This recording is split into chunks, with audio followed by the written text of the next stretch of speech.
Hello everyone, welcome back to Barcast TV. This is another episode of Mastering the Early Game, and today we're going to be examining Teddy's Open on Comet Catcher. So thank you all for showing up today. This game was taken from the Alpha Championship Cup number 3, and there's no reason not to think Teddy was playing his absolute best on this map, so let's go ahead and take a look. We're going to cover the same topics we typically do. We're going to be looking at what build he's doing, obviously, with his commander, where he's putting his radar, what direction and how he's expanding, in what order, and take a look and note at some of the nuances of, the building positioning, unit positioning, to try and get an advantage in this early game to arrive at the mid game at a good spot. So we need a ticket to the mid game, and let's take a look at how to get there together. So this is Comet Catcher, and I'll take a quick note right here on just the spawning location. So there's a lot of options when you play kind of I think a standard division on this map is left-right boxes like this, so you can choose anywhere to the right of this line. And there's a couple spawning locations you could choose for, and we'll just take a note of where Teddy actually decided to go. I believe his opponent mirrored him in this position. It's just these really tight two mexes here together towards the middle of the map. For the right side, it's over here. Excuse me. For the right side, it's these two mexes, but we'll see how Teddy's able to cap these mexes, and then he'll actually cap a third mex before. I believe he makes his factory, but there is a couple different options on this side of the map, to spawn. You could very well pick these mexes. I believe these two down here, but Teddy decides to go to the middle, so something of note. And this is really cool. I like this. Instead of putting any kind of solar collector here, or LLT, Teddy just caps the two mexes and immediately walks to this third mex here. And specifically note, I'll pause the replay, how far you can get these mexes away from the actual patch right here. So we can see, that's super far away. The same for this one. So as Teddy's walking towards the third mex, he's able to build it this far away from the mass extractor deposit, and he's able to construct everything much more quickly. So just some little nuances on these building play that I might take for granted. I think some of our better players might already know this information, but I'm just trying to get these little intuition things that you might not know as a newer player. So that's definitely what this playlist is geared towards.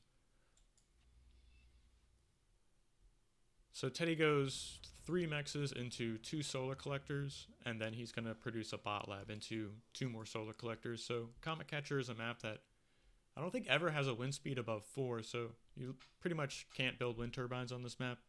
You're forced to make these solar collectors, which makes this map a little different. I'm not sure how much we'll see of this, in kind of competitive 1v1 matches, but certain maps you can totally build, you can have your build order centered around the wind turbine, but on Comet Catcher you're forced to make these solar collectors, and I believe advanced solar collectors in the Tech 1 stage, so there's no hydrocarbons on this map either. So Teddy opens up Construction Bot first after these 2 solar collectors, and we'll see if he assists his bot lab with his commander after the solar collector's finished. Note, we still have a decent amount of mass in the bank here, so I'm sure Teddy wants to use as much of his power and mass as possible before he moves his commander again. And we see this first construction bot. We'll take a note of the expansion and the build order. So it looks like we go radar right in front of this central crater into mass extractor, and then note, of course, that the distance he's building these from the actual deposit is allowing him to get those up slightly faster. So just wanted to note. So we go construction bot, grunt. Looks like we're moving these across the map, or the first initial one is just moving towards the center actually, and the second grunt is moving to these 2 rear mexes. So we didn't build a LLT here, so it makes sense to protect this with a grunt. And our third grunt on the board is going to the top mid. So he's just trying to scout where his opponent's at. This is a great radar positioning, actually, and is emphasizing the radar information over expanding his economy. So let me pause the replay here. So far we've gone construction bot into 1, 2, 3, 4, 5 grunts, and then an additional construction bot. And I believe we made an additional 2 solar collectors with the commander. So we're at 6 so far. It's 2 minutes, 30 seconds in the game about. We have 6 solar collectors, 3 mexes, 1 radar, 5 grunts, and 1 construction bot. And we have this expansion mex nearly completed. So nice little timestamp. 2:30 seconds into the game. 2 minutes, 30 seconds. Yeah, that's just nearly 50% done. And then Teddy's going to be expanding to the top middle side of the board with this first construction bot. So we'll take a look at what he does with this second construction bot. And I'll pause the replay. And pretty much, really, this is great unit positioning here. Great radar positioning. So really it is slightly risky, though, because these mexes are completely undefended. But we can explain that away, I suppose, in a second, even if he gets counter damage done. Suppose he lost these 2 mexes here to an early scout that were somehow able to run around Teddy's current unit position. He still, supposedly, I'd imagine, could find some kind of damage. We'll take a look at the unit orders on these grunts for once. So one is going to the top left corner of the map. There could be an expanding engineer here. Teddy still doesn't know exactly where Mighty Sheep spawned with his commander, but he has reason to believe it's right here. I'm not sure what this red area highlight, that might even show you where your enemy commander spawned, but this grunt's going to the top side of the board. This one's checking the back of the main base, or just literally running directly towards Mighty Sheep's main base. And these in the back, one's going to the mid, one's going to the middle below it, and this one's going to the back of the main base. So these first 3 grunts are going towards actual harassing, and the following 2 grunts are just going towards the middle of the board to try and catch units running by or make a better assessment of the situation. So he's really being precise with these movements. Something to note, these 3 initial grunts are actually harassing, and these 2 follow-up grunts are controlling the middle of the board, and Teddy can react with those from a better position. So something to note. Still assisting the factory with the commander, and we went construction bot, 5 grunts, 2 construction bots, 3 construction bots, and then 100 grunts. That's awesome. So after our 3rd construction bot finishes, we're adding on an additional solar collector with the commander. I'll pause the replay. We're 3 minutes and 10 seconds into the game. We're 1, 2, 3, 4 construction bots, 5 grunts, 6 solar collectors. And notice, as soon as we stop assisting the commander, stop assisting the factory with the commander, we're still adding on additional solar collectors. So Teddy really emphasizing the power here on a map where you can't abuse the windmill. Just shows you to know like how we need to deviate our play from maps that we can incorporate that into our economy. So more grunts, still assisting the factory with our commander, and we have 1 construction bot completely dedicated to adding on additional solar collectors. I'll take a note of this building positioning. I'm sure Teddy was very deliberate in these positionings here. Notice how he's just grouping these up 4 at a time, and he's leaving some space between them, so you can get around these. You can get around these with your units instead of having such a long, windmill farm. Your opponent gets on one side of it and you're stuck on the other, and you literally can't get to him. So great unit positioning here, defending against potential counterattacks. And I will comment that these solar collectors actually tank a lot of damage. They have a decent amount of health compared to a lot of the other economy units. Let's take a look. 355 HP compared to the metal extractor. We know how fast those go down. 194. So quite a bit more HP, and they actually can put up these defenses and drop down. I'm not sure how that affects their armor, how much more damage it takes, but it seems like when they actually drop down, stop producing power, and put up those plates, they can tank a lot of damage. So pretty interesting base defensive structure even, or wall. So it's got a dual purpose even. So something to note in these games, just utilizing your resources more effectively is how you can get ahead at these higher levels where your opponent is inclined to make less and less mistakes. Pause the replay and take a note of these expanding engineers. You can see we still just have the one radar positioning. We're 4 minutes 30 seconds into the game and have a lot of power, so I might end this pretty soon, right around where we would like to stop, but I would just want to comment on these expanding engineers. So far the first one is just going forward and towards the middle of the map. Just finally added on an additional radar here at the third mechs, and quite a bit of ways away from his first initial radar, so we can see just how far away from the initial coverage he's deciding to place this forward radar. So that's our first construction bot. Our second one is moving towards the back of the map, top right corner, and it's just adding on additional mexes and finally adds on radar. I think that was a radar. LLTs, no, that's just 3 LLTs. So he's foregoing any kind of LLT construction all the way up to he feels like the map is giving him an advantage, right? See, look at the build range, or sorry, attack range on these LLTs.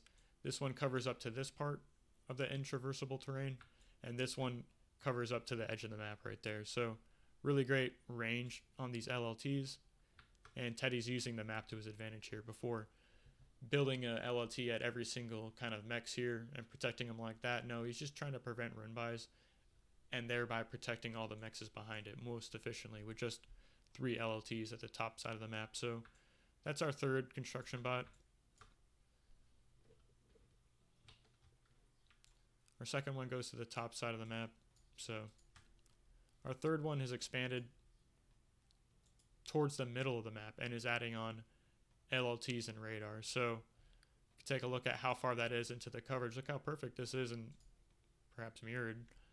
Maybe might look at Mighty Sheep's radar placement here in a second, but really this is great coverage, and Teddy is emphasizing this radar coverage over LLTs and capping mexes even. So you can see how important it is to him to have these radars up on the map, because think about what it allows him to do. He has these grunts positioned in the center of the board. He doesn't need grunts behind his main base because he's done such a good job of harassing and seeing where his opponent's units are. And really he has the radar coverage to react properly if Mighty Sheep is moving onto his side of the map. So say this radar picks up some signatures over here, he knows to split this centrally positioned grunt army up to defend his expanding engineers. So great play so far. This is our third construction bot. Take a note of that. Our fourth one started adding on solar collectors, and our commander has been assisting this bot lab the entire time. And notice how much mass is in the bank actually. We're finally adding on a fifth construction bot and just even more of these grunts. So it's going to be mostly grunts in this early game here. Teddy needs more information to decide like what to do with his economy. So really I would say this is technically like an open and the early game here. We won't go past this even. I'm going to use this in my own play. I need to know how to expand and what to do with my commander, because I'm a little confused on this map actually. So this really clarified it for me. We're not moving out of our main base with our commander. We're just using these construction bots, these fast moving construction bots on this large open map to expand, protecting it with these fast grunts in this early part of the game, and using these radars to really react properly to our opponent. I'm sure Teddy, we might move a little past this and see how he moves into this bottom side of the map, but I don't really want to go much further because everything after this point is really like could deviate so much based on what your opponent is doing. But say you were to be attacked in this early game and you lost this construction bot, right? Well, I would argue you need to replace these opening moves first before we follow up with anything else, if that makes sense. Like say we lost like these mexes here, we lost this radar. We want to be executing this move first with our next construction bot instead of moving down and expanding south. We want to lock up this top right corner of the map before we move into the bottom side. So just going off of what his initial moves were, I'll finally unpause the game and take a look at what else is going to be happening here. It's a great move. I think Teddy was anticipating some kind of movement on this top side of the board, so he's already getting in position here with his grunts, and notice how he sees these radar signatures, turns around and moves back towards his base. So he doesn't want to let these units get past this army, past this line on the right side, moving towards the base, because that's how you lose all your mexes. Great job catching this construction bot. Wow, huge pickoff. And with that 5th construction bot, we are actually adding on a construction turret. So this might precede a move out with the commander. Look at that, 4 more solar collectors and then 2 additional construction turrets. So with that 5th construction bot, we're not expanding. We have so much mass income already.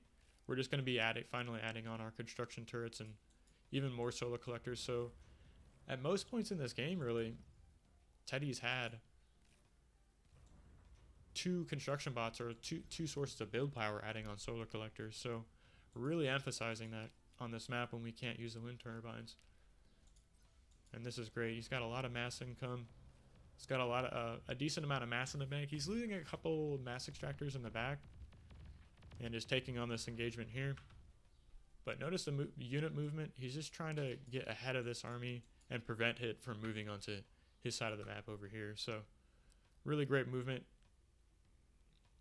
I think I'll end the replay here. We don't need to see too much, but it just goes to show you like how much Teddy, like what decisions he made on this game and how it's affected it so far. He has so much solar collectors. Let's finally take a look at both players. He has 100 more power income than his opponent, but they're even on mass income.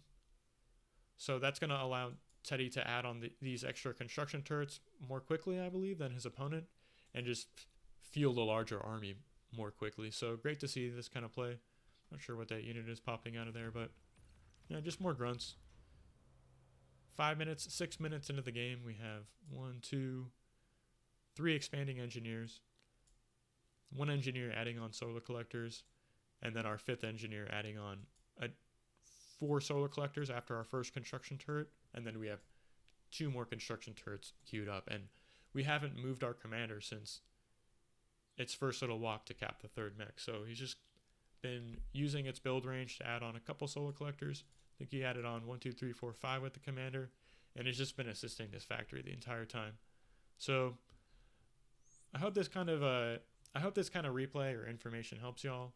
Definitely going to be utilizing this in my own ladder games. I just wanted to share this kind of information in this replay analysis I was going to perform myself with y'all. If you like this kind of content, hit the like button, subscribe to the channel, and I'll be sure to bring you more videos like this to you in the future. As always, thanks for watching, and see y'all in the next video.